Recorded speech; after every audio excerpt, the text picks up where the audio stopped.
আজ একটা প্রশ্ন করি, যে মানুষ নিজের জাতি এবং নিজের দেশ এবং নিজের ধর্মকে বাঁচানোর জন্য যুদ্ধ করে এবং লড়ে, তাদেরকে কি জঙ্গি বলা চলে?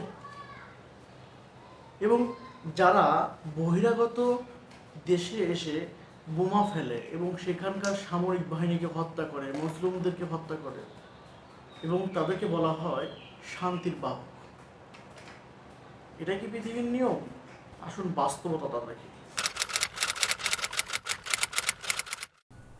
গত 20 বছরে আমরা দেখেছি কিছু শান্তিধর রাষ্ট্র এবং কিছু শান্তিধর দেশ ইরাক, সিরিয়া, লিবিয়া এবং ফিলিস্তিন সহ অনেকগুলো রাষ্ট্রের উপর তারা অত্যাচার, অন্যায় এবং বোমা, যত প্রকার হিংস্রতা দেখানো যায় সকল কিছু সেখানে ফেলেছে।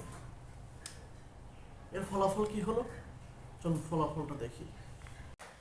হাজার হাজার বেসামরিক মানুষের মৃত্যু, পুরো জাতি ধ্বংস, সরকার পতন, গৃহযুদ্ধ ও অনিরাপত্তা।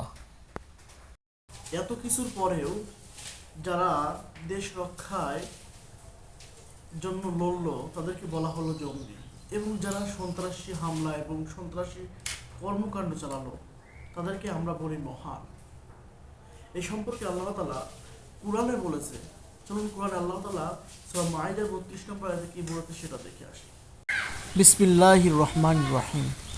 মান কতালা নাফসাম বিগয়রি নাফসিন আও ফাসাদিন ফিল আরদি ফাকাআন্নামা কতালান নাসা জামিআ। যে একজন নিরপরাধ মানুষকে হত্যা করে সে যেন সমগ্র মানব জাতিকে হত্যা করেছে। তাহলে যারা হাজার হাজার মানুষ হত্যা করলো তারা কি? প্রশ্ন কি আপনার মনে জাগে না? অবশ্যই জাগতে হবে। আজকের দুনিয়ায় জঙ্গি এবং মুক্তিযুদ্ধের পার্থক্য হলো মিডিয়ার ভাষায় নির্ধারিত হয়। তাই আমাদের দায়িত্ব সঠিক ইতিহাস দেখা এবং স্বচক্ষে যে ইতিহাস দেখা তা মস্তিষ্ক দ্বারা চিন্তা করে ফলাফল দেওয়া এবং সবসময় অন্যায়ের বিরুদ্ধে নিজেদেরকে প্রতিরোধী হিসেবে গড়ে তোলা।